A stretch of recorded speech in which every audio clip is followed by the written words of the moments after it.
Thanks for joining us here on Service to School Stories. Your hosts for this season are Alec Emmert, Service to School CEO and Navy veteran, and Sydney Mathis, Chief Program Officer and former college admissions officer. This season will cover topics as it relates to higher education, military service transition, and career opportunities and outcomes for veterans. Join us as we share student stories, inside tips from the admissions office, and conversations with employers actively hiring student veterans. Here we go. All right, everyone, welcome back to the Service to School Stories podcast. Today, I am thrilled to be joined by Kyle Downey. Kyle's the Senior Associate Director for Undergraduate Admissions and is our go-to person for all things veterans admission at Cornell. We have gained so much from our partnership with Cornell here at Service to School, but today I'm really excited to talk about the support and experience and the history of student veterans who enroll at Cornell. So Kyle, thank you so much for being here with us today. Can you tell our listeners a little bit about yourself and who you are in this higher education space supporting student veterans? Thanks, Sydney. I'm happy to be here. And just a little bit about me. I did serve in the Army Reserves for 8 years while I was an undergraduate student and a graduate student. And then I broke into higher education shortly after finishing graduate school. And it's been a great opportunity for me to begin working with student veterans about 7 years ago while I was at Cornell. And it's been, frankly, the most rewarding part of my portfolio. I do work very, very closely with student veterans, and in my 20 plus years of higher ed experience, my background in advising and admissions seems to really come in handy, and I use all those skills right now to help find a pathway for student veterans to attend Cornell. Yeah, absolutely. So you mentioned about 7 years ago is when you started working with military students in the admissions part of the process, correct? Right. Can you share with our listeners a little bit about the history of Cornell and its affiliation with the military community? Yeah, absolutely. So we're really pleased to be able to be recognized, for example, as a Purple Heart University. That's a recent recognition that we received. And that to receive that designation, it means that we as a university have really a purposeful approach to supporting the entire military affiliated population. And that certainly includes those who were wounded in defense of our country as well. And this came together when it did because of our tremendous flexibility and the financial support that Cornell has provided over the past few years for students and staff and faculty who have been activated from their Guard and Reserve units. And so while that's a recent recognition, recent events really triggered that recognition, Cornell has been dedicated to training military leaders from day one. When we opened our doors in 1868, we were practically a military academy. All of our students, male and female, were training in military leadership and had some military connected training because that was 1868 and we were founded in 1865. So critical time in our nation's history. And we're really proud of that. And since then, Cornellians have been involved in every major military conflict that the US has participated in. And we continue to host all 4 ROTC branches on campus. And actually, we're the only one out of our Ivy League peers who hosts all the branches. And we are the hub for this region. Other universities come here for their military training in ROTC. And even not including ROTC, we're currently home to about 400 veterans, faculty, and staff who are here on the Ithaca campus. So it's a pretty robust community as well. Yeah. And that's an active group of students, an active group of faculty, and a lot of collaboration across those units, which I could go on for days about, but we'll start with that. Yeah, for sure. I think that back context is really important for a number of reasons.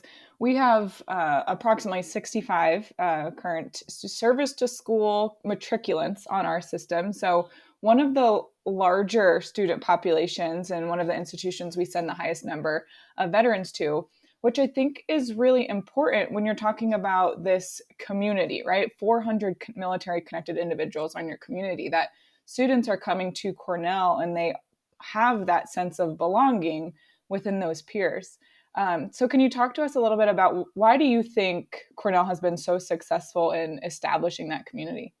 Absolutely. So we were among the leaders to really go out and partner with Service to School to begin to go out and visit military bases, to try to put higher education or highly selective universities in particular in the conversation as current members of the military or veterans were looking for a place to go and study. We really wanted to lead the effort to break down the myths that they either couldn't be admitted to a highly selective university, or if they did earn admission, that they wouldn't be able to afford to enroll. Hmm. And so we were Right. out and about from 7 years ago or more, and we also really set up a number of different structures to work with students from the admissions process right through graduation and beyond that existed to some level but really needed improvement. We had only about 12 military veterans at the undergraduate level on our campus when I started working with this program, and we've been coming up on 100, which is our initial goal. And so tremendous growth of not just the student body, but also of all the resources that we've put in place. And we've been able to have a really high level of individual contact and a personal touch to Hmm. our engagement with prospective students. And I think that's really helped. Absolutely. We work very, very closely. I have a background in academic advising. And so, for example, I'm able to review transcripts and provide guidance to anyone who's thinking about applying to Cornell. And, in case they need something between now and the time they file the application, or they just want general advice, I can offer individualized sessions for them, to help construct that. And I really enjoy it, quite frankly. For sure. And I think that's one of the best practices I would love to see admissions and higher education implement as a whole. There was a LinkedIn conversation I was in the other day about how students are reaching out to the student veterans office for admissions questions to talk about transfer credits and should they be going to admissions, or how should these offices work together. And I think your background of having academic advising experience, just like you said, provides that personal touch. So then when students connect with you at Cornell, they truly feel like they have all of their questions answered, in kind of like a one-stop shop, which I think helps them better understand what that experience could look like at Cornell. When you are out trying to recruit student veterans or building that community, what do you think it is about the student veterans that are applying to Cornell that stands out to you the most in their applications, or in those conversations that you're having with them? Absolutely. Number one, I would say it's their drive. I've worked in admissions for a long, long time, and many students are curious about what's offered at institutions like Cornell. But when I talk to our vets, they may not necessarily, they didn't grow up thinking about going to a place like Cornell. They now have decided that they want to pursue a world-class degree at Cornell or one of our peers who are VetLink partners, for example. And they have that grit factor, they have the curiosity, they have the work ethic, to Mhm. really dive in, and they want it for their own reasons and for their children and their family, and and I think that's a big difference. It's they have the skills, they have overcome adversity, they have all those things that we know your experience in the military can provide, and the maturity, and they're phenomenal to work with, and the appreciation, that I hear from students when they arrive. I mean, we had a welcome reception for both our returning military connected students and also our new ones that happened a couple of weeks ago just before classes began, and our president spoke and our provost spoke, and we had 100 and some different students there. And so many students that I'd never met in person before came up to me and said, "Thank you. You and the students who work with you, really made this feel like a journey that I was assisted with all the way through, answered questions for me, and really made me feel at home before I even arrived on campus." And I really can't take all the credit for that. I do have anywhere from 5 to 7 different student veteran outreach peer counselors who work with me during the admissions process. And that really enhances the personal touch. So they have myself, they have our student veterans advisor, Mary, and they also have their assigned peer outreach counselor who is connecting with them from that first day that they apply. And typically they're from the same undergraduate college, sometimes even the same major. And so they have that really the fellow veteran, student veteran perspective. So it's not just me as a staff member of Cornell giving them information, it's that peer relationship that I think has been a critical part of our recent success. Yeah, absolutely. And then you mentioned Mary as their advisor, and then they have the peer advisor. Is similar support in place to help, the students once they're admitted on campus? Like, do those kind of same relationships follow them through to graduation? Exactly. So technically, I'm the person who's in charge of the recruitment and admissions end of things. But Mary and I team up on that effort. She's a fantastic resource. And then we have our team of students who work on the admissions end. And then as students are matriculating into Cornell, many of them will participate in our Veterans Summer Bridge program. It's a program where they will come to campus and they'll take a couple summer classes and live on campus and get to know each other and really work on making a smooth transition to Cornell. And Mary leads that program and teaches our veterans seminar, for example. And then Mary has a team of sponsors who take over as students are about to enter the university and right on through their time here. It's almost like having a battle buddy when you arrive, at a new base, or someone to escort you through that process and give you the tips and the guidance. So really, I kind of think of it as an umbrella of support, where we sort Yeah. of pass the baton and connect the students seamlessly, hopefully, from myself and the students who work with me to Mary and her team, and then on into the students' undergraduate college or school, where we have veterans resource team members, often advisors in their home college, and of course our folks in financial aid and our certifying officials, and you name it. I could go on from there. I mean, there's even a veterans colleague networking group that is all of us, faculty, staff, and students, with events that are organized. So those are some of the people who work throughout this process to keep our students supported, make sure they don't slip through the cracks. They're going to have Right. questions. There are going to be challenges. Cornell's a really difficult place. It's tough. The academics are really challenging.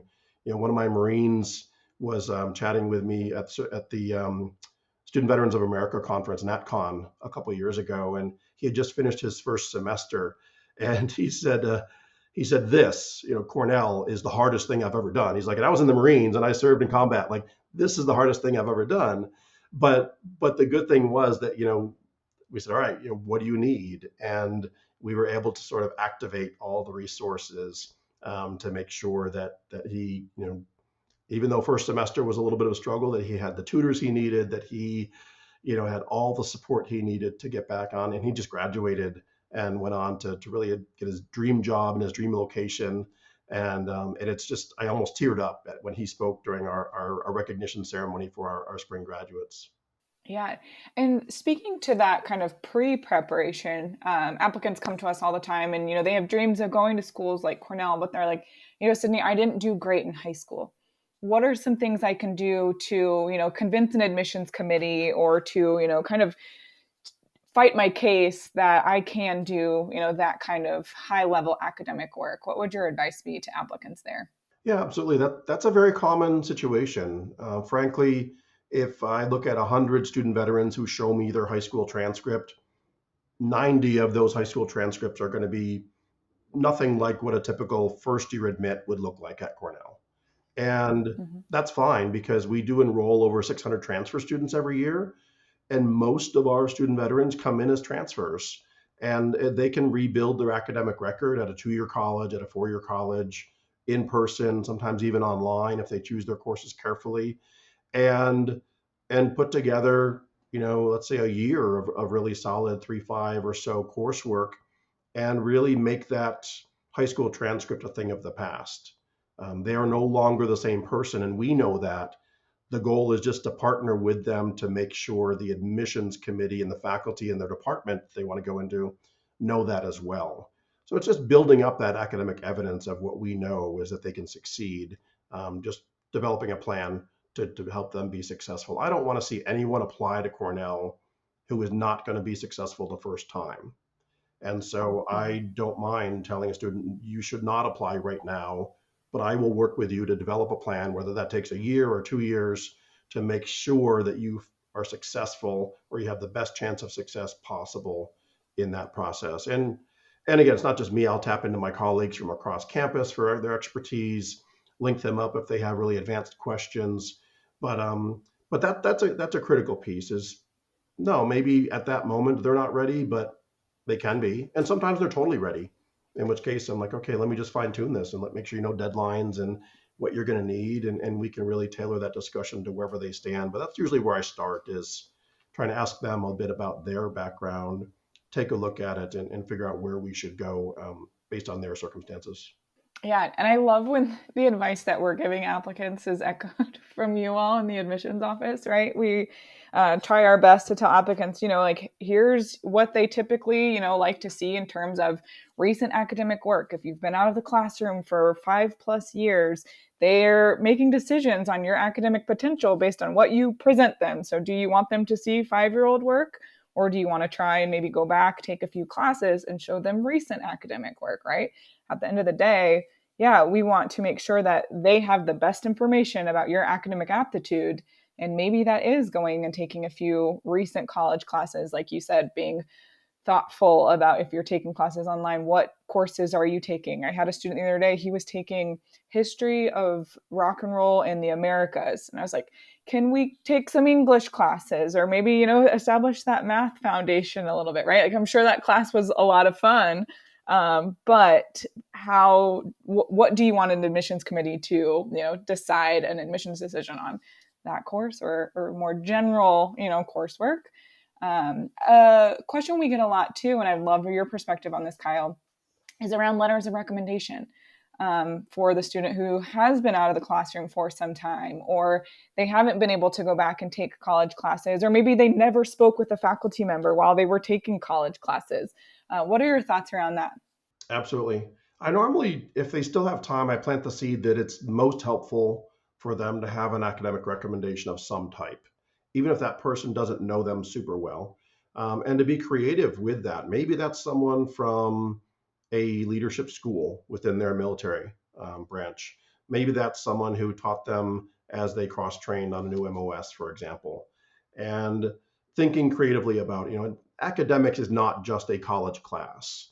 Or if they're taking online classes and they're like, well, my instructor doesn't really know me. Well, so you have 4 months before the application's due to make them know you better, reach out. Yep. And but when push comes to shove, we will absolutely accept letters from their chain of command, letters from someone who taught them in a different context. If they are completely done with their service and with college at that moment, job supervisors, we do recognize that at anywhere from a minor level to a major level, our military connected applicants can be quite different than the applicants we typically see. And so we have to demonstrate some flexibility in that admissions process.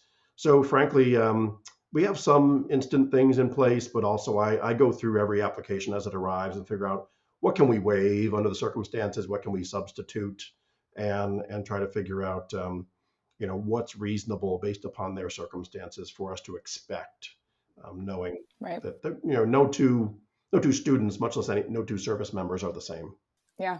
And again, I mean, best practices coming out of this conversation, that is where I think admissions offices can be much more military friendly in this process, is recognizing that every applicant, is going to look different. Either their training is going to look different, their experience, their journey to where they're at in their educational path is going to look different. And the admissions offices that are willing to be flexible and willing to think outside of the box, right? Those are the ones that are going to attract top military talent, just like Cornell has done. But I remind applicants all the time, learning happens outside of the confines of a 4-wall room with a door and a chalkboard, dry erase board now, I suppose. But like, the definition of learning is taking new information, processing it, and putting it into practice.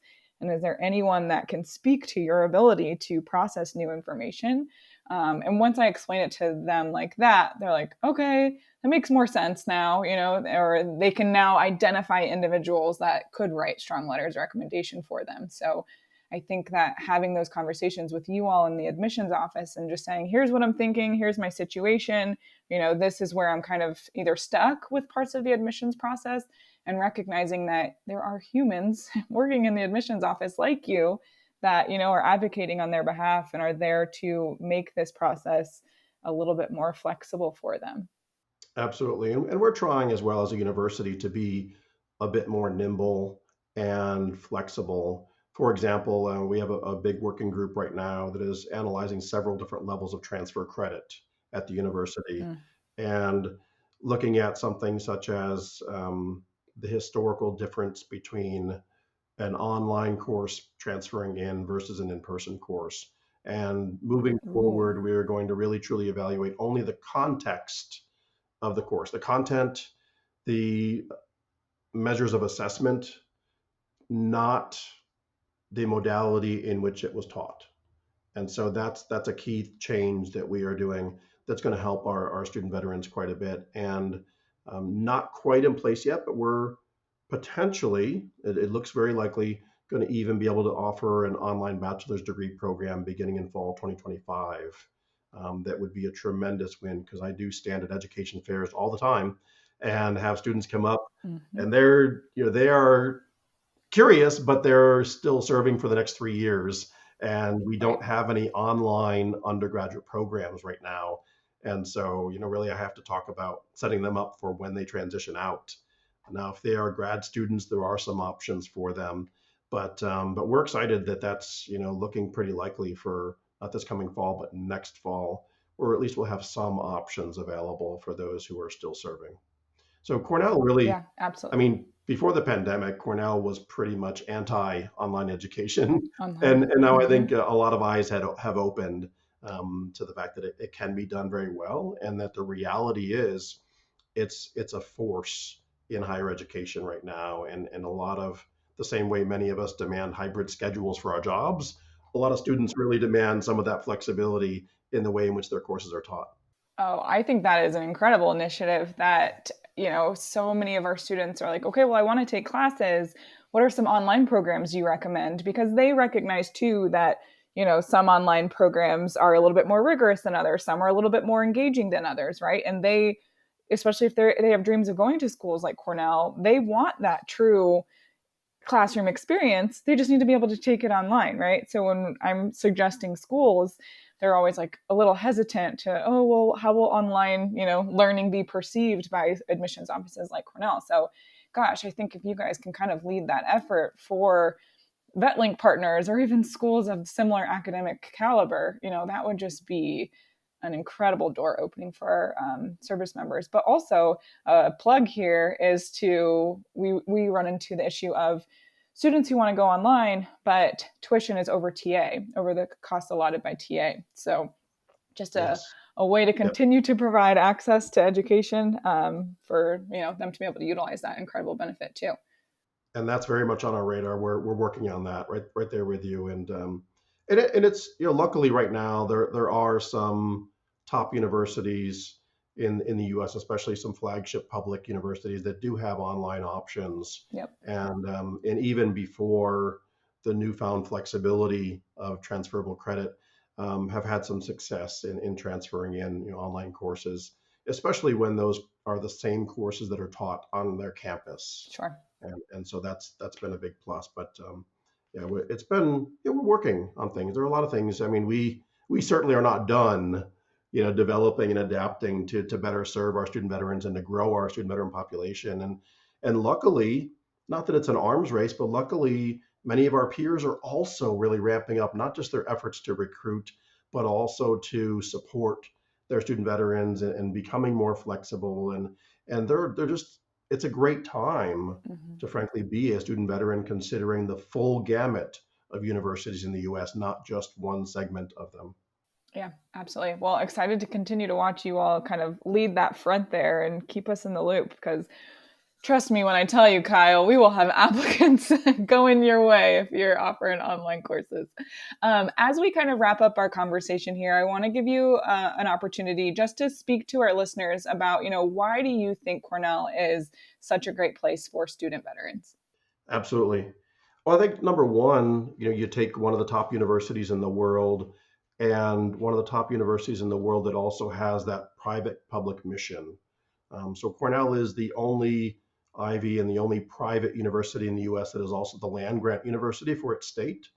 So we have that mission of not just teaching and research, but also of public service and also of access.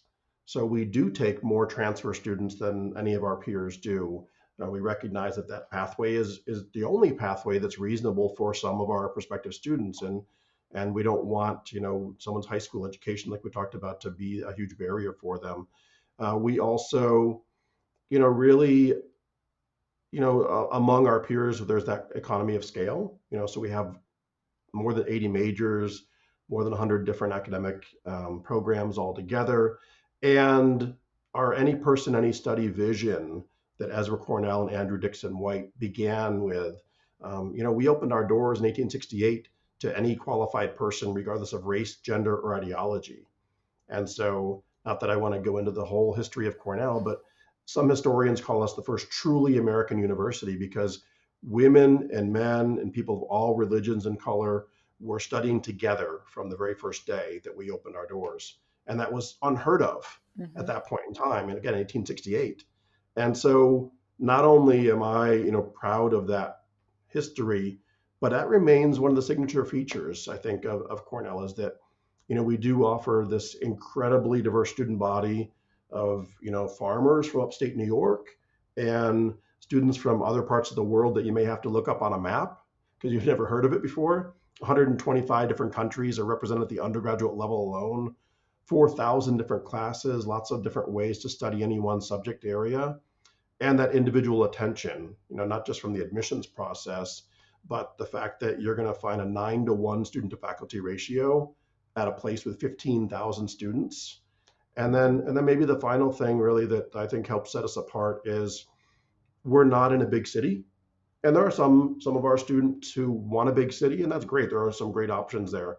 We're in a small city / big college town, but one of the most amazing idyllic settings to study anywhere in the world. This area is always rated as one of the top vacation destinations in the country. Not that I'm promoting everyone drink wine, but one of the top wine producing regions. They're within 10 square miles of campus. There are 100 waterfalls and 4 state parks. Wow. The campus sits on a hill overlooking a giant glacial lake that's 40 miles long and 400 feet deep. And we embrace that. One of our student veterans who came in actually just last fall, he was studying marine biology, and he needed to take a course to become dive certified because he was already engaged in research. And he was going to need to be able to have dive certification to research the symbiotic relationship between these two fish and their coral reef fish. So he took a physical education class here on beginning diving, and then he, over the spring break, went and did an advanced level diving certification down in the Caribbean because it is coral reef fish. And we were able to fund him through one of our grants that a donor who was a veteran alum provided. And so he wrote up a grant. We were able to fund that since the spring break experience above and beyond. And it was a class as well. And then this summer, he actually went and studied at Cornell's marine biology laboratory on an island off the coast of Maine to go study there. And so he has really gone in head first to take advantage of all the things that Cornell has to offer, from training to dive in Cayuga Lake just down the hill to being supported by some of our alumni donations to go do these amazing, cool things, to being at Cornell in Maine. And I kind of want his life. I was a wildlife biology major as an undergraduate student, and this is just, it's one of the coolest experiences that I have found. But that's what these students are doing. They're diving in head first, and I think we attract that. We have with 1,300 clubs and just so many opportunities. We do attract students who are excited by that sheer array of options to pick from, and there's not a cookie cutter curriculum that they must follow. It's distribution requirements of sure cover content areas, but maybe you have 100 options within those content areas. So even if you hate math, you can probably find a math course to take somewhere. You're fine. Yeah. Might be a stretch for me. I don't know. Math is not my strong suit. But Kyle, I tell our applicants, our ambassadors all the time that when we bring a VetLink partner on, we absolutely require that they have a minimum graduation rate, that they're a yellow ribbon institution. But I also say the expectation, because it's not a requirement, the expectation is that they are supporting the student veteran on their campus as well. And I think this conversation, there's no one who would listen to this conversation would say Cornell is not supporting, their student veterans on their campus. So, I mean, just an incredible example of the opportunities available to students, but also the support and the resources that you all have been so mindful about of putting in place. And I mean, there's no denying that our students who end up at Cornell are supported and are thriving in a incredibly colorful and rewarding academic environment. So thank you so much for offering your time for our listeners to learn more about Cornell. And if any of our listeners have any questions and we can get you in touch with Kyle, please reach out. More than happy to make that connection so we can make sure all of your questions are answered. But Kyle, thank you so much again. Thank you. Happy to be here. That's all we have for this episode. Join us next week, same time, same place, where we share more Service to School stories. Service to School Stories is hosted by Sydney Mathis, Chief Program Officer, and Alec Emmert, Service to School CEO. Our podcast is produced and edited by our Director of Communication, Amanda Tobias. Service to School is a 501c3 nonprofit providing free college admission support to transitioning service members and veterans. Join us next week and follow us for more on your favorite social media platforms.